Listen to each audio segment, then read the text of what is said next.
Hello दोस्तों, आप सभी का हमारे YouTube चैनल में आप सभी का स्वागत है। उम्मीद करते हैं आप लोग सभी अच्छे होंगे। आज बात करेंगे हम लोग बिहार स्पेशल के बारे में। बिहार स्पेशल करने से पहले आप सभी को एक चीज़ डेली के बेसिस पे आपको एक चीज़ गाइड करना चाहता हूँ। अगर आप पढ़ाई या तैयारी कर रहे हैं तो आप किसी भी प्रतियोगिता परीक्षा का, तो आप अपना बेस्ट देने की कोशिश कीजिए। आपके मन में ऐसा लगना चाहिए, जुनून पैदा होना चाहिए कि हमको पढ़ाई करना है तो पढ़ाई करना है। बस एक चीज़ पे टारगेट रखना आपको। ऐसा नहीं कि ऐसा दूसरा वैकेंसी है दूसरे पे फोकस करना, लेकिन आपको अगर एक चीज़ पे लक्ष्य आपको निर्धारित करना चाहते हैं तो आपका ज़रूर एग्ज़ाम निकलेगा। और एक चीज़ हमेशा लाइफ में याद रखना दोस्तों, आपको मेहनत जान जीत कर लगा के करना है। सिर्फ 5 से 6 घंटा डेली आप पढ़ लीजिए मेरे कहने पर, सिर्फ 1 साल तक, तो आपका लाइफ सेट हो जाएगा भाई। आपको इधर उधर भटकने की कोई ज़रूरत नहीं। आपका एग्ज़ाम निकलेगा। अगर आप किसी भी चीज़ का अगर तैयारी करते तो यूपीएससी हुआ, स्टेट पीसीएस हुआ, एसएससी हुआ, सीजीएल हुआ, नीट हुआ, मतलब आप किसी भी प्रतियोगिता परीक्षा की अगर तैयारी करते हैं तो आप सिर्फ मेहनत कीजिए 5 से 6 घंटा। उम्मीद करते हैं आप सभी का रिजल्ट बनने का ज़्यादा चांस रहेगा। ऐसा कुछ भी नहीं है लाइफ में इम्पॉसिबल की कुछ नहीं होने वाला। तो यहाँ से हम लोग आज बिहार एडिटोरिया का हम लोग यहाँ पे जो बिहार स्पेशल है उसके बारे में बात करेंगे एक एक करके। बिहार का तथ्य यहाँ पे जानेंगे हम लोग एक एक करके।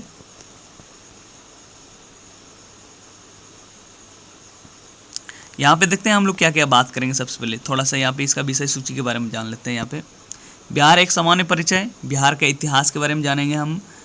प्राचीन बिहार और मध्यकालीन बिहार और आधुनिक बिहार के बारे में जानेंगे। क्योंकि जैसे हम लोग प्राचीन भारत के बारे में जानते थे, मध्यकालीन भारत और आधुनिक भारत, उसी तरह यहाँ पे है प्राचीन बिहार और मध्यकालीन बिहार और आधुनिक बिहार के बारे में जानकारी प्राप्त करेंगे। और आगे जाके इसका जो विषय सूची है, बिहार का भूगोल जो है, बिहार का भौतिक विभाजन, बिहार का जलवायु कैसा है, बिहार का आबहवा तंत्र क्या है, बिहार की मिट्टी कैसी है, बिहार में वन एवं वन्य जीव और बिहार में आपदा प्रबंधन, बिहार की अर्थव्यवस्था के बारे में जानकारी प्राप्त करेंगे हम लोग यहाँ पे। उसके बाद यहाँ पे कुछ तथ्य दिया गया है बिहार की अर्थव्यवस्था के बारे में, उसके बारे में भी हम लोग जानकारी प्राप्त करेंगे। बिहार की अर्थव्यवस्था कृषि पालन, पशुपालन, खनिज, ऊर्जा, उद्योग, परिवहन, बिहार में पर्यटन, जो पर्यटन होता है, बिहार की जनगणना के बारे में हम लोग बात करेंगे यहाँ पे। बिहार की राज व्यवस्था हो गया, राज्यपाल हो गया, विधान परिषद, विधानसभा, मुख्यमंत्री, स्थानीय शासन, न्यायपालिका और प्रशासनिक व्यवस्था जो है उस सभी के बारे में बात करेंगे। सबका यहाँ से ए टू जेड करके इसमें दिया गया है, कितने पेज नंबर में उसका बारे में भी दिया गया है। बिहार में कला एवं संस्कृति के बारे में बात करेंगे। स्थापत्य कला, चित्रकला, संगीत कला और लोक नृत्य एवं लोकनाट्य कला, पूर्व त्यौहार और मेला। यहाँ पे 9वां है प्रमुख व्यक्तित्व और 10 बिहार विशेष, और इसमें 11 नंबर में दिया गया है बीपीएससी प्रश्नावली 67वीं बीपीएससी से लेकर यहाँ पे 47th बीपीएससी एंड सीडीपीओ का जो है उसका हम लोग कुछ तथ्य के बारे में जानकारी प्राप्त करेंगे। यहाँ पे हम लोग यहाँ सबसे पहले स्टार्ट करेंगे एडिटोरिया बिहार तथ्य एवं संग्रह, बिहार सामान्य परिचय। दोस्तों आप अगर नोट्स बनाना चाहते हैं, इसमें शॉर्ट्स नोट्स बना सकते हैं, या तो आप सिर्फ डेली देख लेते हैं। बिहार तथ्य का जो वर्तमान में एग्जाम होने वाला है उसके लिए बहुत ही हेल्पफुल होगा इस वीडियो को देख। आने वाला आप किसी भी प्रतियोगिता परीक्षा का तैयारी करते हैं तो बिहार स्पेशल से क्वेश्चन देखने को मिलता है। अगर बिहार जो सीडीपीओ हुआ, बीपीएससी हुआ, बिहार एसएससी हुआ, उसके बारे में अगर तैयारी करते हैं तो यहाँ से भी क्वेश्चन देखने को मिलता है। और वर्तमान में जो भी एग्ज़ाम होने वाला है या आने वाले दिनों में उसके बारे में, उसके लिए बहुत ही हेल्पफुल रहेगा। चलिए हम लोग यहाँ से स्टार्ट करते हैं। सबसे पहले नामकरण के बारे में जान लेते हैं। 12वीं सदी में बौद्ध बिहारों का बहुलता के कारण एक क्षेत्र का नाम बिहार पड़ा। किसके कारण? बौद्ध के कारण। बौद्ध अनुयायियों के प्रार्थना स्थल को बिहार कहा जाता है। इन्हें बौद्ध भिक्षु निवास करते थे। यहाँ पे कौन निवास करते थे? बौद्ध भिक्षु जो था, मतलब वो निवास यहाँ पे करते थे।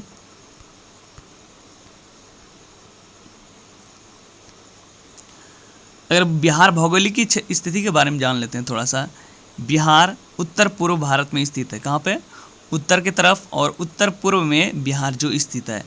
और इसके बारे में थोड़ा सा मैप के बारे में जान लेंगे। यहाँ पे उत्तरी अक्षांश जो इसका होता है 37 डिग्री 31 मिनट और 15 सेकेंड है। कितना है? इसको यहाँ से पॉइंट याद रखें, ये किसी प्रतियोगिता परीक्षा में पूछा जाता है, यहाँ से देखने को मिलता है क्वेश्चन। अगर अगर इसका बिहार का जो उत्तरी अक्षांश है उसके बारे में पूछे तो 27 डिग्री 31 मिनट 15 सेकेंड है इसका उत्तरी अक्षांश, मतलब नॉर्थ साइड। अगर हम लोग यहाँ पे पूर्वी देशांतर के बारे में बात करें तो यहाँ पे 83 डिग्री 19 मिनट और 50 सेकेंड जो है इसका पूर्वी देशांतर का ये भौगोलिक इसका स्थिति है।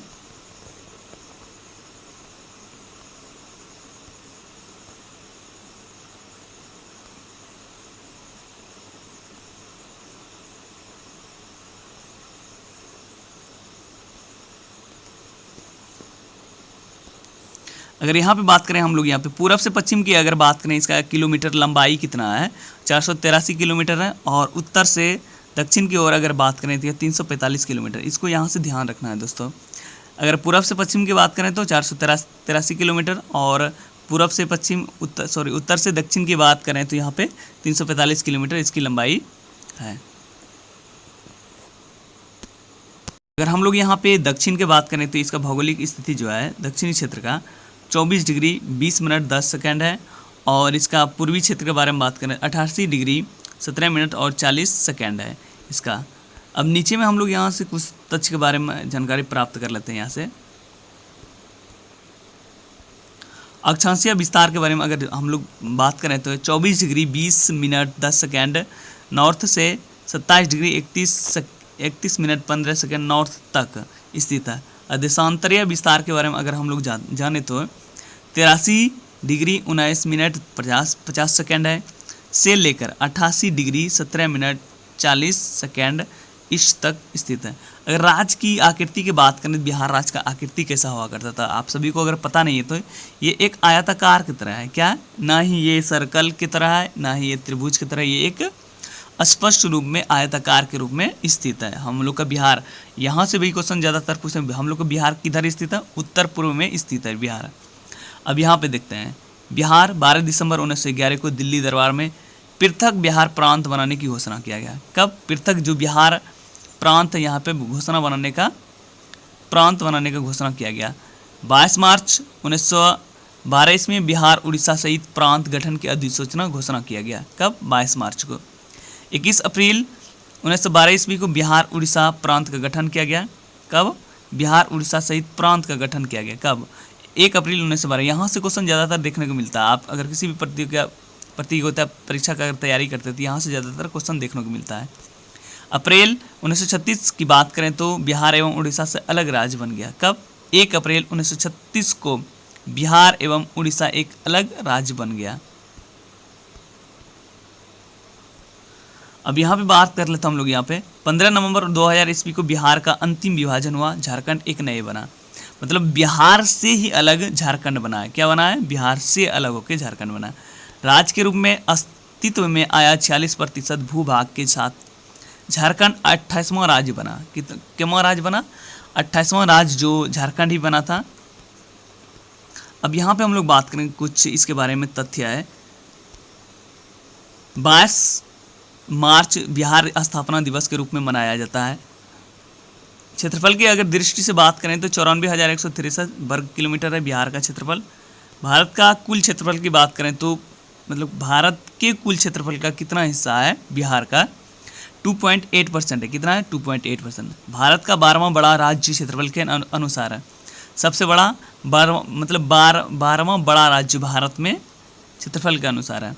और कुल जनसंख्या की बात करें तो यहाँ पे 10,40,99,452 जनगणना 2011 के अनुसार। अभी तो ज़्यादा आबादी हो गया होगा, क्योंकि अगर जनगणना की बात करें तो 2011 के बाद तो हुआ नहीं, क्योंकि बिहार में जातीय जनगणना ही अभी चल रहा है। इससे ज़्यादा उसी के अकॉर्डिंग आप लोगों को अभी पढ़ना है, क्योंकि उसके बाद से डाटा भी आया नहीं है पूरी रूप से। आगे यहाँ पे भारत की कुल जनसंख्या 8.6% है। कितना है? 8.60%। जो पूरे भारत का जो बिहार में सिर्फ है 8.60% है। भारत का तीसरा सबसे बड़ा राज्य जनसंख्या के अनुसार। सबसे बड़ा पहला राज्य कौन सा है? उत्तर प्रदेश, फिर महाराष्ट्र, फिर बिहार ही है। यहाँ पे हम लोग बात करते हैं यार लंबाई की। अगर बात करें उत्तर से दक्षिण की ओर 345 किलोमीटर है। यहाँ से कितना? 345 किलोमीटर। और चौड़ाई की बात करें तो पूरब से पश्चिम की ओर 483 किलोमीटर। और आपको ये भी याद रखना है बिहार का जो मतलब रूप कैसा है, आयताकार है। क्या है, कैसा है दोस्तों, आयताकार। इसको आप लोगों को याद रखना, आयताकार है जो इसका रूप है। और समुद्र तल से ऊंचाई इसकी 173 फीट 53 मीटर है। कितना, 173 फीट समुद्र तल से इसकी ऊंचाई। औसत वर्षा की बात करें तो यहाँ 112 सेंटीमीटर होता है। प्रशासनिक विभाजन की बात करें तो यह बिहार के बारे में, प्रमंडल टोटल 9 है बिहार में, और जिला टोटल 38 है, और अनुमंडल 101 है टोटल पूरे बिहार में, और प्रमंडल प्रखंड की बात करें तो 534 है। फिर से हम लोग यहाँ पे रिपीट करते हैं, प्रशासनिक विभाजन इसको बोला जाता है। किसको, जो मतलब क्षेत्रों में, जिलों में, मतलब किस मतलब प्रखंडों में बांटा जाता है, पंचायतों में, उसको बोला जाता है प्रशासनिक विभाजन। अगर यहाँ पे प्रमंडल की बात करें तो 9 प्रमंडल टोटल है बिहार में। कितना प्रमंडल, टोटल 9 प्रमंडल, यहाँ पे याद रखना है। और जिले की बात करें तो अगर 38 जिला है। 38वां जिला कौन बना था, यहाँ से भी क्वेश्चन देखने को मिलता है। 38वां जिला जो है अरवल बना था भाई। कितना, कौन सा बना था, अरवल बना था। और अनुमंडल की बात करें तो 101, और प्रमंडल की बात करें तो सिर्फ 9। याद रखना हमेशा, आप लोगों से रिक्वेस्ट है। अनुमंडल 101 है। अब प्रखंड मतलब जो ब्लॉक होता है ना, हम लोग गांव देहात में जैसे बोलते हैं ब्लॉक, अंचल या सा। यहाँ पे कभी कभी कुछ बच्चे जैसे कोई किसी चीज़ में अगर फॉर्म भरता है, यहाँ से कन्फ्यूजन होता है। प्रखंड, सह, अंचल, यहाँ से कन्फ्यूजन है। प्रखंड, ब्लॉक या इंग्लिश में जो भी बोलो उसको, मतलब टोटल कितना पूरे बिहार में 534 है। कितना, 534 टोटल 534। अनुमंडल 101, जिला 38, प्रमंडल 9। अगर पंचायत की बात करें तो यहाँ पे 8067 पंचायत है। टोटल कितना है, 8067 पंचायत है। फिर से हम लोग यहाँ पे रिपीट कर लेते हैं। प्रमंडल टोटल कितना है, पूरे बिहार में 9 है, जिला 38 है, अनुमंडल 101 है, और प्रखंड सा अंचल कितना, 534, और पंचायत टोटल कितना, 867। यहाँ पे याद रखना, एकदम बहुत ही इंपॉर्टेंट है पॉइंट दोस्तों, यहाँ से ज़्यादातर क्वेश्चन देखने को मिलता है। अब यहाँ पे नगर निगम की बात करें तो 29 नगर है। 29वां नगर निगम जो बना था, सहरसा बना था। कौन सा बना था, सहरसा। अगर नगर परिषद की बात करें तो 88 है टोटल, और नगर पंचायत की बात करें तो टोटल 154 है। नगर परिषद 88 और नगर पंचायत कितना, 154। अब यहाँ से हम लोग यहाँ पे बात करते हैं बिहार की विधायी क्या क्या है। बिहार का विधायी का पुलिस जिला 40, 38 जिलों के अतिरिक्त बहगा एवं नगच्छा पुलिस जिला बना। और बिहार का विधानमंडल द्विसदनीय है। कितना है, बिहार का अगर विधानमंडल की बात करें द्विसदनीय होता है। बिहार विधानसभा सीटों की संख्या कितना, 243 है। और बिहार परिषद सीटों की संख्या टोटल कितना, 75। अगर बिहार विधानसभा सीटों की संख्या की बात करें तो 243 है। विधान परिषद सीटों की बात करें तो 75 टोटल है। अगर लोकसभा सीटों की संख्या की बात करें तो टोटल 40 है। और राज्यसभा सीटों की बात करें तो 16 है टोटल। और विधानसभा में कुल आरक्षित सीटों की संख्या 40 है, सॉरी। फिर से यहाँ से आप लोगों को एक बार रिपीट कर देते हैं। यहाँ पे पुलिस जिला कितना, टोटल 40, 38 जिलों के अतिरिक्त बहगा एवं नगच्छा पुलिस जिला बना, नगच्छा बना। और बिहार का जो विधानमंडल है द्विसदनीय होता है। क्या होता है, द्विसदनीय। और बिहार विधानसभा की सीटों की संख्या कितना है, 243। टोटल विधानसभा का जो सीट होता है 243। और विधान परिषद की सीट के बारे में बात करें तो यहाँ पे 75 सीट है। और लोकसभा की सीट के बारे में बात करें तो 40। और राज्यसभा की सीटों की संख्या की बात करें तो 16। इसको से यहाँ से ध्यान देखना है आप लोग को। अब यहाँ पे बात कर लेते हैं हम लोग। यहाँ पे विधानसभा में कुल आरक्षित सीटों की संख्या टोटल 40 है। और अनुसूचित जाति के लिए आरक्षित सीटों की संख्या 38 है। और अनुसूचित जनजाति के लिए आरक्षित 2 है, कटोरिया एवं मनिहारी है। जो कटोरिया यहाँ पे दोस्तों बांका डिस्ट्रिक्ट में पड़ता है। यहाँ पे लोकसभा में अनुसूचित जाति के हेतु आरक्षित सीटों की संख्या टोटल 6 है लोकसभा में। और गोपालगंज, हाजीपुर, समस्तीपुर, जमुई, गया एवं सहरसा एवं सासाराम, ये जो है लोकसभा में अनुसूचित जाति एवं आरक्षित सीटों की संख्या टोटल 6 है। गोपालगंज, हाजीपुर, समस्तीपुर और जमुई, गया और सासाराम किसके लिए, अनुसूचित जनजाति के लिए, जाति के लिए। अब यहाँ पे बिहार के बारे में, चौहद्दी के बारे में थोड़ा सा बात कर लेते हैं। बिहार का चौहद्दी कैसा है उसके बारे में थोड़ा सा जान लेते हैं। बिहार का चौहद्दी जो है, राज्य की चौहद्दी सीमा उत्तर में नेपाल देश, नेपाल से बिहार के 7 जिलों से जा करती है। कौन कौन, 7, जो नेपाल से बिहार के 7 जिले सीमा सजा करता है। मतलब जो नेपाल में सटता है, जो बिहार का जिला 7 जिला उसमें मतलब टच करता है, उसमें से कौन कौन है उसके बारे में जान लेते हैं हम लोग। पहला पश्चिमी चंपारण, दूसरा पूर्वी चंपारण, तीसरा सीतामढ़ी, चौथा मधुबनी और पाँचवा सुपौल, छठा अररिया, सातवां है किशनगंज। फिर से हम लोग एक बार रिपीट कर लेते हैं। पहला है पश्चिमी चंपारण, दूसरा पूर्वी चंपारण, फिर सीतामढ़ी, मधुबनी, सुपौल, अररिया एवं किशनगंज। अब यहाँ पे नीचे जाकर हम लोग देख लेते हैं। एक चीज़ आप लोगों को रिक्वेस्ट एक है कि मतलब आप लोगों को जैसे वीडियो अगर देखने में जैसे मतलब हमको जानकारी प्राप्त है आप सभी को, इसको स्पीड करके आप लोग देख सकते हैं, मतलब ताकि आपका रिवीजन हो जाए।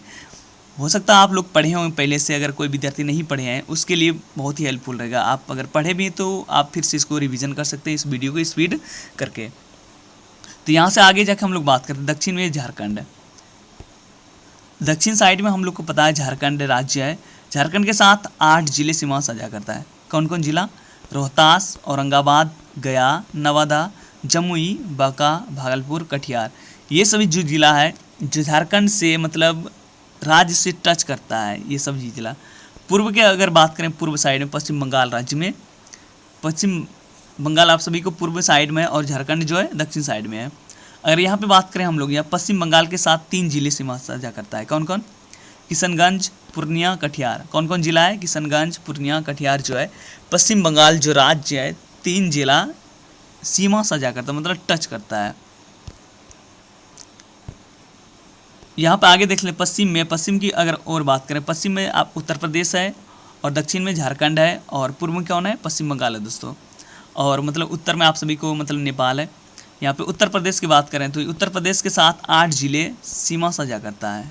कौन कौन जिला उसके बारे में भी हम लोग जानकारी प्राप्त कर लेते हैं। यहाँ पे पहला रोहतास है, दूसरा कैमूर, तीसरा बक्सर, चौथा भोजपुर, पाँचवा सारण, छठा सिवान, सातवां गोपालगंज, 8वां पश्चिमी चंपारण। टोटल 8 जिला हो गया। यहाँ पे 8 जिला टच करता है सीमा बिहार के जिले से, उत्तर प्रदेश के राज्य से।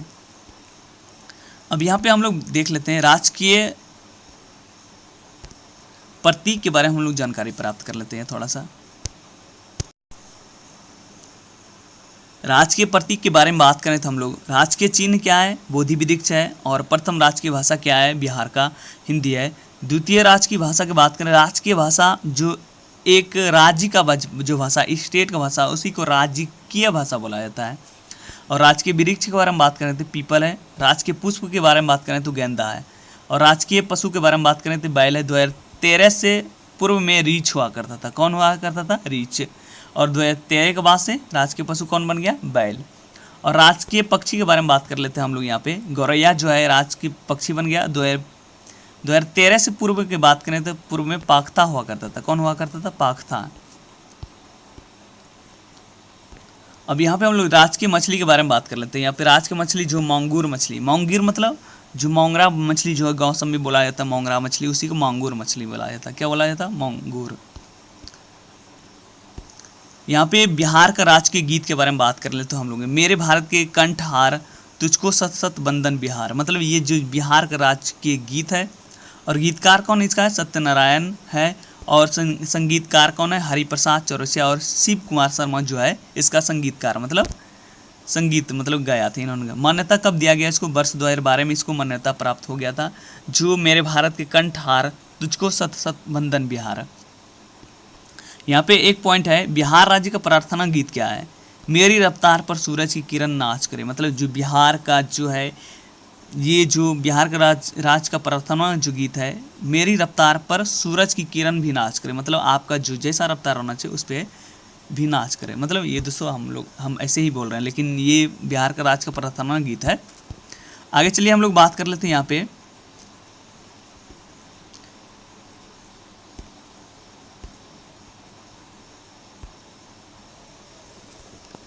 प्रमंडल एवं संबंधित जिले के बारे में बात कर ले हम लोग। यहाँ पे सारण, टोटल जिलों की संख्या कितना है? संबंधित जिला। यहाँ पे हम लोग प्रमंडल एवं संबंधित जिले के बारे में बात करेंगे। क्रमांक संख्या, प्रमंडल, जिलों की संख्या, संबंधित जिले। मतलब इसका मतलब एक चीज़ आपको समझा देते हैं। मतलब ये प्रमंडल जो है, ये जो सारण प्रमंडल में 3 जिला आता है, इसका मतलब यही होता है। वो उसमें इस साइड में संबंधित जिला है, जो उसमें कौन कौन जिला है उसके बारे में नाम दिया गया है। उसके बारे में हम लोग एक एक करके चर्चा करेंगे, बहुत ही हेल्पफुल रहेगा। क्रमांक संख्या 1 के बारे में बात करें तो सबसे पहले सारण जो प्रमंडल एक है और इसमें जिलों की संख्या कितना टोटल 3 है। कौन कौन है? सारण है, एक सिवान है, गोपालगंज है। अब हम लोग यहाँ पे 2 नंबर क्रमांक संख्या के बारे में बात करें तो तिरहुत जो एक प्रमंडल है और जिलों की संख्या इसमें टोटल 6 है। इसमें यहाँ पे आप लोगों को ध्यान रखना है। कौन कौन? पश्चिमी चंपारण, पूर्वी चंपारण, मुजफ्फरपुर, वैशाली, सीतामढ़ी, शिवहर। ये जो तिरहुत के अंदर 6 जिला था, जो तिरहुत एक है, एक खुद प्रमंडल है, इसमें आता है 6 जिला। अब नीचे अगर बात करें तो हम लोग यहाँ पे दरभंगा प्रमंडल है। दरभंगा प्रमंडल में 3 जिला आता है। कौन कौन जिला आता है? मधुबनी, दरभंगा, समस्तीपुर। ये जो तीनों जिला है दरभंगा प्रमंडल के अंतर्गत आता है। अब यहाँ पे कोसी के बारे में बात कर रहे थे। कोसी एक प्रमंडल है और इसमें जिलों की संख्या टोटल 3 है। कौन कौन जिला है उसके बारे में जान लेते हैं। सहरसा, सुपौल, मधेपुरा, ये जो है कोसी प्रमंडल के अंतर्गत आता है। यहाँ पूर्णिया की बात करें तो पूर्णिया एक प्रमंडल है। पूर्णिया प्रमंडल में 4 जिला है, अररिया, किशनगंज, पूर्णिया, कटिहार। और पटना प्रमंडल में बात करें तो 6 जिला टोटल है, पटना, नालंदा, भोजपुर, बक्सर, कैमूर, रोहतास।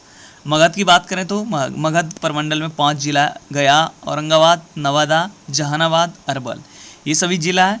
और ये अगर मुंगेर के बारे में बात कर लेते हैं यहाँ पे 6 जिला टोटल। कितना? मुंगेर में 6 जिला है। इसमें कौन कौन है? मुंगेर हो गया फर्स्ट, जमुई, लखीसराय, शेखपुरा, बेगूसराय और खगड़िया जो है मुंगेर प्रमंडल के अंतर्गत आता है। अब यहाँ पे लास्ट में देख लेता हूँ लोग भागलपुर अकेला जो बेचारा बचा है, इसमें 2 जिला आता है भागलपुर प्रमंडल में। मात्र भागलपुर और बांका जो है भागलपुर प्रमंडल के अंतर्गत ही आते हैं। यहाँ पे अगर जिले की बात करें तो इसमें से देख सकते हैं प्रमंडल कितना कितना है। इसमें ब्लू कलर से मतलब इसमें दिया गया है, उसमें देख सकते हैं भागलपुर में 2 प्रमंडल, बांका और भागलपुर सभी का दिया गया है। यहाँ पे टोटल पटना में टोटल 6, 2, 4, 6 हो गया। यहाँ पे अगर सिवान सारण की बात करें तो यहाँ पे 3 जिला, 1, 2, 3 जिला यहाँ पे दिया गया है। यहाँ पे आप लोग यहाँ से स्क्रीनशॉट करके ले सकते हैं फिर बाद में नोट्स बनाने के लिए। अब यहाँ से हम लोग बात करें प्राचीन बिहार का इतिहास क्या रहा है। यहाँ पे सामान्य चैप्टर 2 आ गया। यहाँ पे सामान्य परिचय और परिचय प्राचीन बिहार का इतिहास। प्राचीन बिहार का इतिहास हम लोग यहाँ पे जानेंगे। सबसे पहले एक एक करके हम लोग बात करें। यहाँ पे प्राचीन बिहार, पाषाण काल, वैदिक काल, महाजनपद काल, मौर्य वंश एवं गुप्त वंश और बौद्ध एवं जैन धर्म। एक एक करके हम लोग यहाँ पे बात करेंगे प्राचीन बिहार के बारे में, क्या इसका तथ्य रहा है, इसके बारे में हम लोग चर्चा करेंगे एक एक करके। प्राचीन बिहार के बारे में बात करें तो बिहार के इतिहास का स्रोत क्या रहा, मतलब माध्यम क्या रहा। प्राचीन बिहार के इतिहास को जानने के लिए 2 प्रकार के स्रोतों का उपयोग किया जाता है, पुरातात्विक एवं साहित्यिक का। इसका पुरातात्विक और साहित्यिक का। अब पुरातात्विक की अगर बात करें तो हम लोग यहाँ पे पूर्व ऐतिहासिक युग के लिए मुंगेर, चिरांद, सारण, चेचर, वैशाली, मनेर, पटना, सोनपुर, सारण से ताम्र, प्रस्तर वस्तु एवं मृग भांड प्राप्त हुआ। मौर्यकालीन के बारे में बात कर लेते हैं। यहाँ पे अभिलेख लौरिया, नंदनगढ़, लौरिया, अरेराज, रामपुरवा आदि स्थानों से प्राप्त हुआ था। अब यहाँ पे साहित्यिक स्रोत के बारे में बात कर लेते हैं। यहाँ पे साहित्यिक स्रोत क्या होता है, मतलब साहित्य स्रोत क्या है। रामायण, महाभारत, पुराण, बौद्ध रचनाएं, अंगुत्तर निकाय, दीर्घ निकाय, विनय पटक, जैन रचनाएं, भागवती सूत्र और प्रमुख साहित्यकार स्रोत हुआ करता था। इसके अतिरिक्त ये जो मतलब इसके अतिरिक्त रामायण, महाभारत, इसके अतिरिक्त यात्रियों का अगर विवरण की बात करें, मेघस्थनीज तथा इंडिका, फयान, इतिसांग, हैंसांग की यात्रा वृत्तांत है। कौटिल्य की बात करें तो कौटिल्य के अर्थशास्त्र एवं स्थानीय लेखकों के विवरण से प्राचीन बिहार के इतिहास की विस्तृत जानकारी मिलती है। किसके? कौटिल्य के अर्थशास्त्र से एवं स्थानीय लेखकों का विवरण भी इसी मतलब इतिहासकार से मिलता है। और नीचे हम लोग अगर थोड़ा सा जाए तो यहाँ पे पाषाण काल के बारे में बात कर लेते थोड़ा सा। पूरा पाषाण काल, इस काल में मानव आखेटक एवं खाद्य संग्राहक था, मतलब खाद्य संग्राहक था, मतलब खाने योग्य था। अब यहाँ पे बात कर लेते थोड़ा सा दक्षिण बिहार की बात करें तो अगर यहाँ पे मुंगेर एवं नवादा से बड़े और खुरदरे पत्थर की कुल्हाड़ी, चाकू, खुरपी आदि प्राप्त हुए थे। ये अवशेष लगभग 1 लाख ईसा पूर्व की बात है। कब है? 1 लाख ईसा पूर्व, मतलब प्राचीन भारत की बात है। यहाँ पे प्राचीन बिहार की बात है। अब यहाँ पे हम लोग बात कर लेते हैं मध्य पाषाण काल के बारे में। बिहार का ये मध्य पाषाण काल है। इस काल में मानव आखेटक, खाद्य संग्राहक एवं पशुपालक था। मानव द्वारा पहला पालतू पशु कुत्ता को बनाया गया था। और दक्षिण बिहार के बारे में बात कर लेते हैं। बिहार में से छोटे छोटे आकार के तेज धार वाले औजार प्राप्त हुआ। ये अवशेष 40,000 से 10,000 ईसा पूर्व की ही बात है, मतलब ईसा पूर्व, ईस्वी की नहीं बात कर रहा है। 40,000 से 10,000 ईसा पूर्व की ही बात है। नीचे अगर जाए तो हम लोग यहाँ पे नवपाषाण के काल के बारे में आ जाता है कुछ साक्ष्य। इस काल में मानव खाद्य उत्पादक हो गया था, मतलब कुछ अनाज वगैरह सब उपजाना स्टार्ट कर दिया था और मानव बस्तियों में निवास करने लगा था। कब? पूरा नवपाषाण में ही मानव बस्तियों में ही निवास करने लगा था। और नवपाषाण काल की बात करें तो अवशेष बिहार के मैदानी भागों से प्राप्त हुआ था। चिरांद मतलब सारण से, चीचर जो है वैशाली से, मनेर जो है पटना से, सनोआर जो है रोहतास से, पत्थर एवं हड्डियों के औजार प्राप्त हुए। यहाँ से सभी चीज प्राप्त हुए थे। यहाँ पे कैमूर की पहाड़ियों की अगर बात करें तो नवादा और जमुई से गुफा चित्र प्राप्त हुआ था। क्या? गुफा चित्र।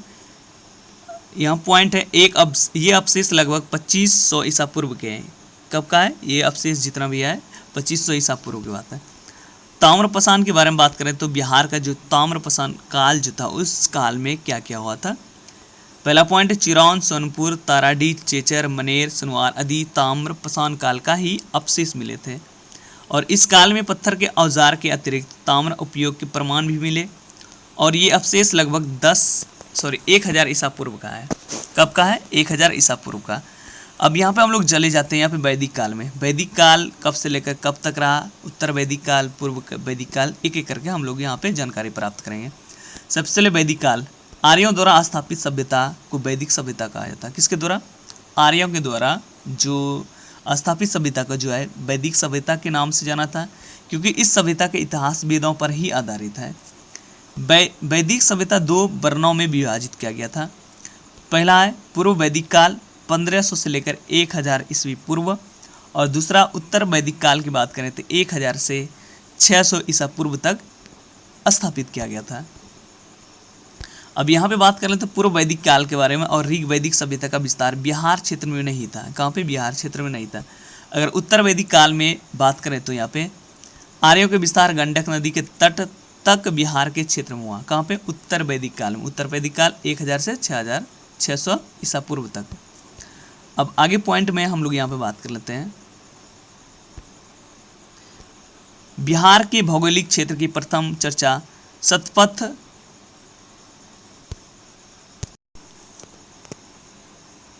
ब्राह्मण लगभग 800 ईसा पूर्व की रचना में मिलती है। इसमें बिहार की चर्चा विधेय रूप में की गई, जो तिरहुत मिथिला के क्षेत्र को दर्शाता है। ऋग्वेद के बारे में बात करें, ऋग्वेद में बिहार को कीकट एवं बरात्य शब्द से संबोधित किया जाता है। किससे? कीकट और बरात्य शब्द से संबोधित किया जाता है। 12 पुराण में कीकट को अपवित्र प्रदेश कहा गया। किससे? 12 पुराण में कीकट को अपवित्र प्रदेश कहा गया है।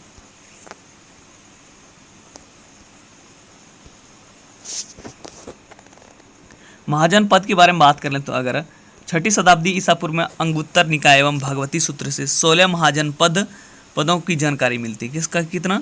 यहाँ से क्वेश्चन ज़्यादातर देखने को मिलता है। अगर पूछे जैसे क्वेश्चन 6ठी शताब्दी ईसा पूर्व में अंगुत्तर निकाय एवं भगवती सूत्र से कितने महाजनपदों का जानकारी प्राप्त होता है? 16 महाजनपद। कितना है? 16 महाजनपद। 16 महाजनपद में 3 महाजनपद का विस्तार क्षेत्र बिहार में था। अब यहाँ पे बात करते हैं वो 3 कौन कौन था उसके बारे में जान लेते हैं हम लोग यहाँ पे। पहला है बिज्जी मतलब लिच्छवी, वैशाली मुजफ्फरपुर क्षेत्र में। और मगध के बारे में बात कर लेते हैं पटना, नालंदा और गया क्षेत्र में। और अंग की बात करें तो यहाँ पे भागलपुर और मुंगेर क्षेत्र में स्थित था। 16 महाजनपद में 3 बिहार से था। कौन कौन? लिच्छवी, मगध और अंग। अब यहाँ पे हम लोग चले जाते हैं बज्जी संघ महाजनपद क्या था। बज्जी जो महाजनपद था, बज्जी संघ 8 राज्यों का संघ 8 कुल था। बज्जी, लिच्छवी, ज्ञात्रिक और विदेह, उग्र, भोग, कुरु तथा इक्ष्वाकु इस संघ के 8 जनपद थे। कितना? 8। बज्जी संघ के में सबसे प्रसिद्ध कौन था? लिच्छवी जो था सबसे ज़्यादा मतलब प्रसिद्ध लिच्छवी जनपद था ही। और लिच्छवी की बात करें तो लिच्छवी की राजधानी वैशाली हुआ करता था। वैशाली नगर की स्थापना राजा विशाल ने करवाया था। किसने करवाया था? राजा विशाल के द्वारा करवाया गया था।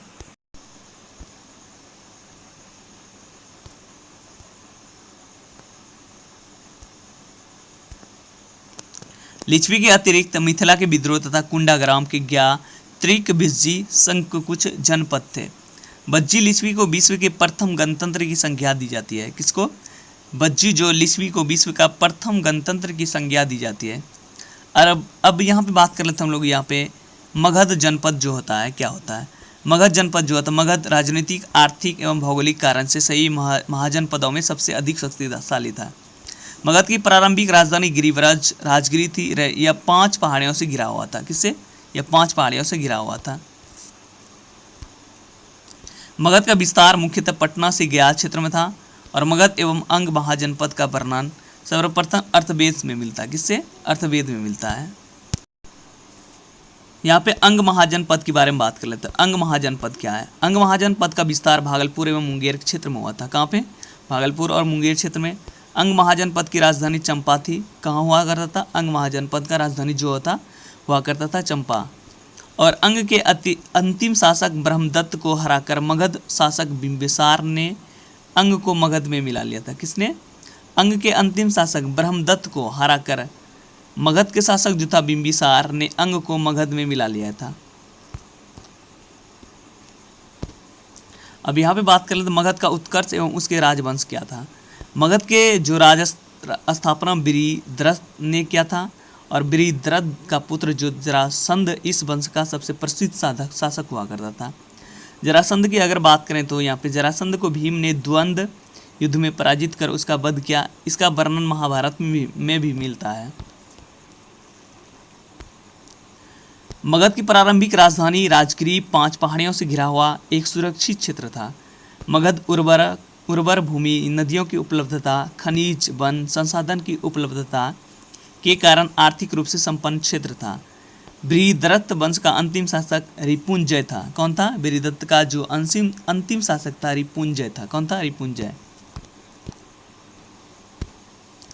हर एक वंश अगर बात करें तो 544 से लेकर 412 ईसा पूर्व तक रहा था इसका हर्यक वंश का शासनकाल।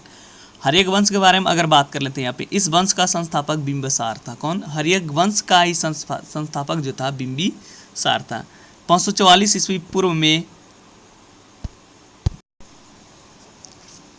बिंबिसार को मगध का वास्तविक संस्थापक माना जाता है। 544 ईसा पूर्व में बिंबिसार ने विवाह नीति एक द्वारा साम्राज्य विस्तार को प्रश्रय दिया। उसकी पहली पत्नी जो था कौशल देवी कौशल की राजकुमारी थी और इस विवाह से उसे दहेज में काशी का क्षेत्र प्राप्त हुआ था। किसको? बिंबिसार को जो था कौशल उसकी पत्नी थी, उसको दहेज में इसको काशी का क्षेत्र प्राप्त हुआ था। यहाँ पे उसकी दूसरी पत्नी की बात करें तो चेल्लना मतलब चेल्लना थी, जो चेल्लना लिच्छवी के राजा चेटक की पुत्र हुई करती थी। किसका? लिच्छवी जो थी चेटक की पुत्र हुई करता था। उसका तीसरी पत्नी की बात करें तो यहाँ पे क्षेमा जो पंजाब के मद्र की राजकुमारी थी। कहाँ की? पंजाब की मद्र की राजकुमारी थी। और बिंबिसार ने अवंती के शासक चंड प्रद्योत के साथ मैत्री में संबंध बनाया और बिंबिसार ने चंड प्रद्योत के उपचार के लिए अपने राजवैद्य को जीवक को भेजा था। किसको भेजा था? जीवक को भेजा था। अगर यहाँ पे बात कर लें अगला पॉइंट में, बिंबिसार की हत्या 492 ईस्वी में उसके पुत्र अजातशत्रु ने ही कर दिया था। किसके द्वारा? उसी का पुत्र जो था 492 ईस्वी में उसके पुत्र ही ने ही कर दिया था। यहाँ पे अजातशत्रु 492 ईस्वी से लेकर 460 ईस्वी पूर्व बिंबिसार के बाद हर्यक वंश का शासक बना। आप सभी को पता है हर्यक वंश का जो संस्थापक कौन? बिंबिसार। बिंबिसार का जो हत्या किसने किया था? उसी का पुत्र जो था अजातशत्रु उसी ने किया था।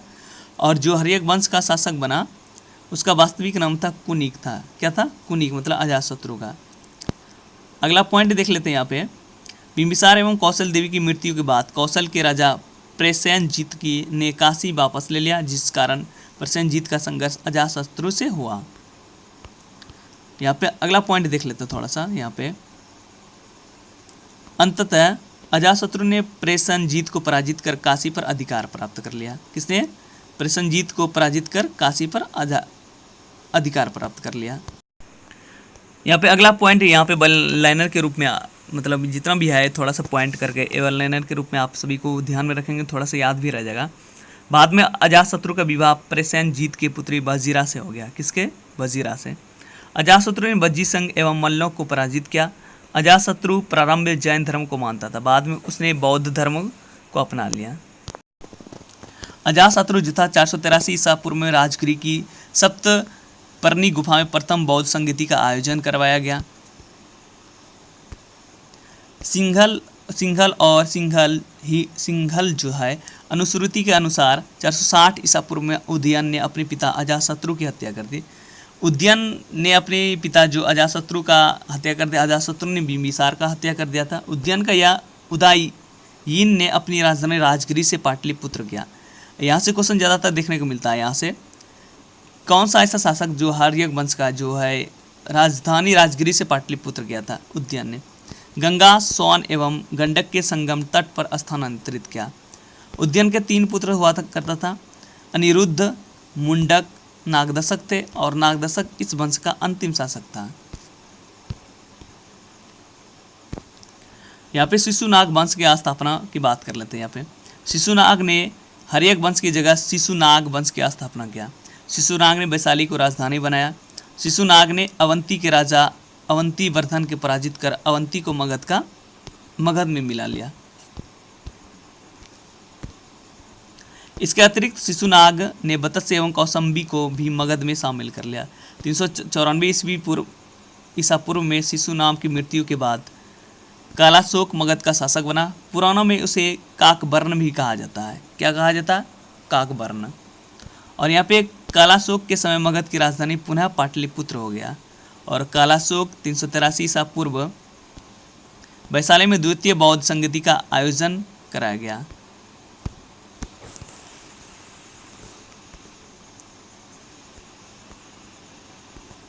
अब यहाँ पे देख लेते, कालाशोक की मृत्यु के बाद उसके 10 पुत्रों ने शासन चलाया। किसने? 10 पुत्रों।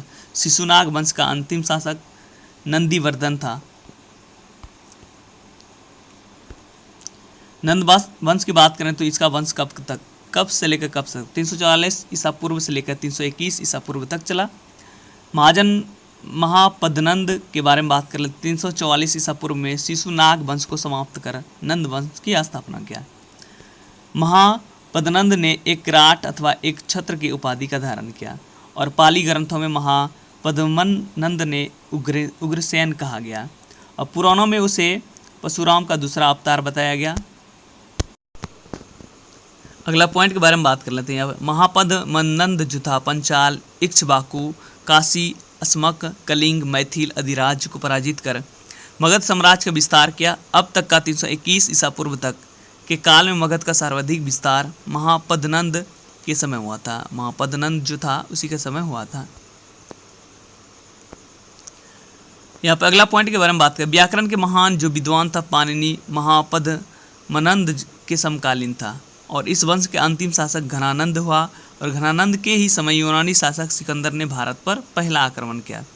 326 ईसा पूर्व में सिकंदर मतलब जो था सिकंदर ने यूनानी शासक जो था पहला आक्रमण कर दिया। 326 ईसा पूर्व में ही क्या था? नंदवंश की बात करें तो आर्थिक एवं सैन्य रूप से काफी संपन्न था। मगध की सैन्य शक्ति के डर से ही सिकंदर की सेना ने ब्यास नदी पर पार करने से इनकार कर दिया था। जो नंदवंश का जो सैनिक था उसका मतलब काफ़ी मजबूत हुआ करता था। घनानंद की अगर बात करें तो घनानंद ने अपने दरबार में विद्वान ब्राह्मण चाणक्य का अपमान किया था। चाणक्य ने चंद्रगुप्त मौर्य की सहायता से घनानंद की हत्या कर दी। चाणक्य ने चंद्रगुप्त मौर्य की सहायता से घनानंद की हत्या किसने किया था? चाणक्य ने। और नंदवंश के पतन के बाद चंद्रगुप्त मौर्य के नेतृत्व में मौर्य वंश की स्थापना हुआ। अब यहाँ पे बात करेंगे यहाँ पे मौर्य वंश की स्थापना के बारे में एक एक करके। मौर्य वंश के बारे में बात कर लेते हैं। 321 ईसा पूर्व से लेकर 184 ईसा पूर्व तक रहा। चंद्रगुप्त मौर्य 321 से लेकर 298 ईसा पूर्व तक रहा। जस्टिन एवं स्टेब्रो चंद्रगुप्त मौर्य को सेंड्रोकोट्स कहा, जिसकी पुष्टि विलियम जोन्स ने भी किया। प्लूटार्क एवं एरियन ने चंद्रगुप्त मौर्य को एंड्रोकोट्स के रूप में चिन्हित किया। किसके रूप में? एंड्रोकोट्स के रूप में। चंद्रगुप्त मौर्य की गुरु चाणक्य कौटिल्य ने थे। उन्हीं की सहायता से चंद्रगुप्त ने 321 ईसा पूर्व में मौर्य वंश का स्थापना किया। किसका? मौर्य वंश का। चंद्रगुप्त अगर मौर्य के बारे में बात कर लेते हैं तो 305 ईसा पूर्व में सिकंदर के उत्तराधिकारी सेल्यूकस निकेटर के साथ युद्ध किया। किसके साथ? सिकंदर का जो उत्तराधिकारी था सेल्यूकस निकेटर के साथ युद्ध किया। किसने किया था? चंद्रगुप्त मौर्य ने। युद्ध के पश्चात हुई संधि में चंद्रगुप्त को काबुल, कंधार, मकरान, हेरात का क्षेत्र प्राप्त हुआ। बदले में चंद्रगुप्त ने सेल्यूकस को प्राप्त हाथी उपहार में दिया। क्या दिया? प्राप्त हाथी उपहार में दिया। युद्ध पश्चात चंद्रगुप्त मौर्य के विवाह यूनानी राजकुमारी हेलेन कॉर्नेलिया सेल्यूकस की पुत्री से हुआ और सेल्यूकस ने चंद्रगुप्त मौर्य के दरबार में राजदूत मेगास्थनीज को भेजा। किसको? मेगास्थनीज को। मेगास्थनीज जो था इंडिका की रचना किया था। किसका? मेगास्थनीज ने ही इंडिका का रचना किया था। यहाँ से क्वेश्चन देखने को ज़्यादातर मिलता है। किसने इंडिका का रचना? मेगास्थनीज ने। राजदूत के लिए चंद्रगुप्त मौर्य के दरबार में किसको भेजा था? मेगास्थनीज को। अगला पॉइंट, चंद्रगुप्त मौर्य के साम्राज्य का विस्तार उत्तर में हिंदू कुश पर्वत ईरान तक, दक्षिण में कर्नाटक तक तथा पश्चिम में सौराष्ट्र तक विस्तृत था। और चंद्रगुप्त मौर्य के शासनकाल के अंतिम वर्षों में मगध 12 वर्षों का भीषण अकाल पड़ गया। कितना? 12 साल तक भीषण अकाल पड़ा।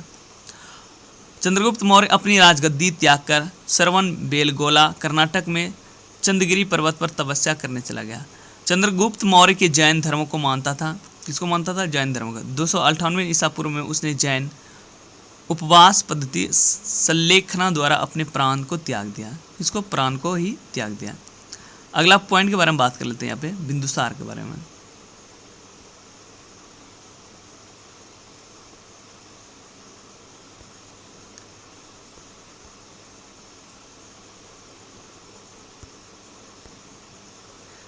अगर बिंदुसार के बारे में बात कर लेते हैं 298 ईसा से पूर्व से लेकर 272 ईसा पूर्व तक बिंदुसार चंद्रगुप्त मौर्य का उत्तराधिकारी हुआ करता था।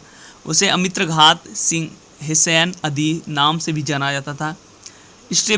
स्ट्रेबो के अनुसार सीरिया के राजा एंटीयोकस ने डायमेकस नामक राजदूत को बिंदुसार के दरबार में भेजा था। किसको? डायमेकस नामक राजदूत को। बिंदुसार के दरबार में मिस्र के राजा टॉलमी फिलाडेल्फस ने डायनोसियम नामक राजदूत को भेजा था। बिंदुसार ने तक्षशिला में हुए विद्रोह को दबाने के लिए अपने पुत्र अशोक को भेजा था। किसको? बिंदुसार जो तक्षशिला में जो विद्रोह हुआ था अपने पुत्र अशोक को भेजा था। बिंदुसार जो अजीबिक संप्रदाय के अनुयायी हुआ करता था। अब यहाँ पे कुछ पॉइंट अशोक के बारे में जान लेते हैं। इसके बारे में कुछ थोड़ा सा इम्पोर्टेंट तथ्य भी है। अशोक का जो शासनकाल रहा 269 ईस्वी से लेकर 232 ईसा पूर्व। बिंदुसार की मृत्यु के बाद 4 वर्षों के बाद अशोक मौर्य की वंश की गद्दी पर बैठा। इससे पूर्व वह उज्जैन का राज्यपाल हुआ करता था। कौन? अशोक।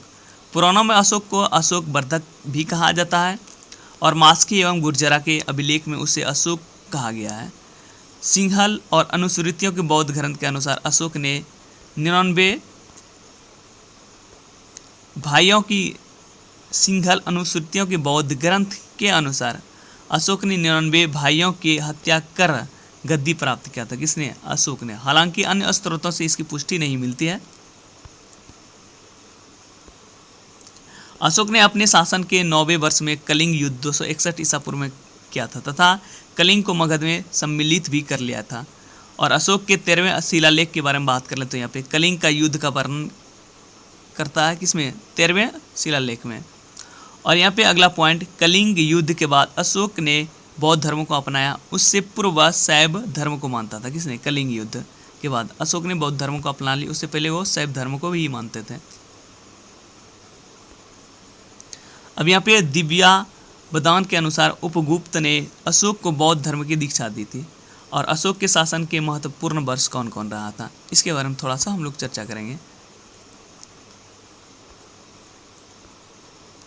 अशोक के शासन के महत्वपूर्ण वर्ष 9वें वर्ष में कलिंग युद्ध, 10वें वर्ष में बोध गया का यात्रा और 12वें वर्ष की बात करें तो निगाली सागर की यात्रा और 13वें वर्ष में धम्म का शिलालेखों में अंकन और 14वें वर्ष की बात करें धम्म महामात्रों की नियुक्ति और 20 वर्ष की बात करें तो लुम्बिनी की यात्रा। अशोक ने घर काटकर 1/8 कर दिया।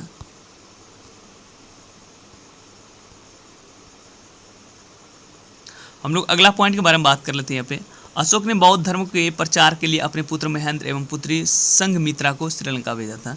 यहाँ से भी क्वेश्चन पूछा जाता है, अशोक ने मतलब कौन सा ऐसा शासक था जो अपने पुत्र एवं पुत्री को श्रीलंका जो भेजा था बौद्ध धर्म के प्रचार के लिए? किसको किसको भेजा था? महेंद्र एवं पुत्री संघमित्रा को भेजा था। किसने? अशोक ने। अशोक ने तीसरी बौद्ध संगति का आयोजन जो था पाटलिपुत्र में ही करवाया था और अशोक ने लगभग 37 वर्षों तक शासन किया। कितने वर्षों तक शासन किया? यहाँ से भी क्वेश्चन देखने को मिलता है। उसकी मृत्यु की बात करें तो 232 ईसा पूर्व में हो गया था। अशोक के बाद उसके 10 उत्तराधिकारी ने शासन किया। कौन कौन? उसके बारे में देख लेते हैं। यहाँ पे 10 कौन कौन है? कुणाल, बंधुपालित, इंद्रपालित, दसोन, दशरथ, समरपति, शालिशुक, देवध्रामन, शतधनुष एवं बृहद्रथ थे। मौर्य वंश का अंतिम शासक बृहद्रथ था। मौर्य वंश का शासनकाल 137 वर्षों तक रहा। कितना वर्षों तक? 137 वर्षों तक रहा है। अब यहाँ पे हम लोग आ गए हैं यहाँ पे बौद्ध धर्म एवं जैन धर्म के बारे में जान लेते हैं थोड़ा सा। बौद्ध धर्म की अगर बात करें तो यहाँ पे बौद्ध धर्म का संस्थापक जो है गौतम बुद्ध है। कौन है? गौतम बुद्ध। उनका जन्म 563 ईसा पूर्व में लुम्बिनी में हुआ था, नेपाल में हुआ था। लुम्बिनी कहाँ पड़ता है? नेपाल में ही पड़ता है। उन्हें शाक्य मुनि एवं लाइट ऑफ एशिया के ज्योति पुंज के नाम से भी जाना जाता है। किसको? बौद्ध धर्म को जो संस्थापक है गौतम बुद्ध। अगर इसके गौतम बुद्ध का नाम के बारे में जान लेते हैं, उसके छोटे छोटे बच्चे मतलब माता पिता के बारे में जान लेते हैं, उसके बारे में क्या तथ्य है? उनके बचपन का नाम सिद्धार्थ हुआ करता था गौतम बुद्ध का। उनके पिता का नाम शुद्धोधन हुआ करता था। उनकी माता के बारे में बात करें तो महामाया देवी हुआ करता था। सौतेली माँ या मौसी का नाम प्रजापति गौतमी था और उनकी पत्नी का नाम यशोधरा। 16 वर्ष की आयु में भी विवाह हो गया था गौतम बुद्ध का। उसकी पत्नी कौन था? यशोधरा। उनके पुत्र का क्या नाम था? राहुल था। और बूढ़ी ने 4 दृश्य देखे। बुद्ध ने कितने दृश्य देखे? 4 दृश्य। बूढ़ा व्यक्ति, बीमार व्यक्ति, एक सन्यासी। यहाँ से भी क्वेश्चन पूछा जाता है, बुद्ध ने कितने दृश्य देखे? बूढ़ा व्यक्ति, बीमार व्यक्ति, एक सन्यासी। उन्होंने 29 वर्षों की आयु में गृह त्याग कर मतलब घर को त्याग कर सन्यास को अपना लिया था, मतलब सन्यासी बन गया था। 6 वर्षों की तपस्या के बाद 35 वर्ष की आयु में उन्हें ज्ञान की प्राप्ति हुआ। मतलब 6 वर्ष तक उन्होंने तपस्या किया। 35 साल की उम्र में उन्होंने उसको मतलब ज्ञान की प्राप्ति हुआ था। ज्ञान की प्राप्ति हुआ। उसके बाद उन्हें तथागत एवं बौद्ध कहा गया। उन्हें ज्ञान की प्राप्ति वैशाख पूर्णिमा के पीपल के वृक्ष के नीचे निरंजना फल्गु नदी के तट पर बोधगया में हुआ था। कहाँ पे हुआ था? बोधगया जो मतलब गया में पड़ता है उस वहीं पे हुआ था। कहाँ पे? वैशाख के दिन में पूर्णिमा को पीपल वृक्ष के नीचे निरंजना फल्गु नदी के तट पर। अब यहाँ पे हम लोग देख लेते हैं बौद्ध धर्म के 4 आर्य सत्य क्या क्या है। दुख, संसार दुखमय हो। दुख समुदाय, दुख का कारण तृष्णा हो। दुख निरोध, जो क्या क्या है? दुख निवारण हेतु तृष्णा पर विजय आवश्यक है। दुख निरोध मार्ग, दुख निवारण हेतु अष्टांगिक मार्ग आवश्यक है। यहाँ पे अगला पॉइंट के बारे में थोड़ा सा हम लोग कुछ तथ्य के बारे में जानेंगे बौद्ध धर्म के बारे में। बौद्ध धर्म का अष्टांगिक मार्ग कौन कौन है? सम्यक दृष्टि, सम्यक संकल्प, सम्यक वाक, सम्यक कर्म, सम्यक आजीव, सम्यक व्यायाम, सम्यक स्मृति, सम्यक समाधि। जो ये सब भी चीज़ जो है बौद्ध धर्म के अष्टांगिक मतलब 8 जो है ये मार्ग है। बौद्ध धर्म के त्रिरत्न कौन कौन है? बुद्ध, धम्म और संघ जो है त्रिरत्न है जो बौद्ध धर्म का है। बौद्ध ने किस मार्ग का प्रतिपादन किया था? माध्यम मार्ग का, जो इन्होंने ही मतलब प्रतिपादन किया था। बुद्ध ने अपने उपदेश का किस भाषा में दिया था? पाली भाषा में उपदेश दिया था। बौद्ध ने अपने पहला उपदेश कहाँ पे दिया था? सारनाथ में दिया था। और बुद्ध ने सर्वाधिक उपदेश कौशल की राजधानी श्रावस्ती में दिया था। कहाँ पे? श्रावस्ती में। बौद्ध ने सर्वाधिक उपदेश कौशल की राजधानी कहाँ था? श्रावस्ती में। बौद्ध की अगर मृत्यु के बारे में बात कर लेते हैं, बुद्ध की 483 ईस्वी पूर्व में कुशीनगर मल में 80 वर्ष की आयु में हुआ था। किसका? बुद्ध का। जो कहाँ पे हुआ था? कुशीनगर में। बुद्ध के प्रथम गुरु अलार आलम कलाम वैशाली तथा द्वितीय गुरु रुद्रक रामपुत्र राजगिरी थे। बौद्ध धर्म के 10 शील कौन कौन था? इसके बारे में थोड़ा सा जान लेते हैं। 10 शील: सत्य, अस्तेय ब्रह्मचर्य, असमय भोजन का त्याग, श्रृंगार प्रसाधनों का त्याग, अहिंसा, अपरिग्रह, नृत्य ज्ञान का त्याग, कोमल, शय्या त्याग, मध सेवन का निवेश। ये सभी था बौद्ध धर्म के दोस्तों। आज तक हम लोग यहाँ पे वीडियो तक रहने देते हैं। अगले वीडियो आप लोगों को बिहार स्पेशल को आगे वीडियो करके आगे प्रोवाइड करूँगा। दोस्तों एक चीज़ हमेशा याद रखना लाइफ में, मतलब आप पढ़ाई जारी रखना, अपने जोश जुनून के साथ पढ़ाई रखना है।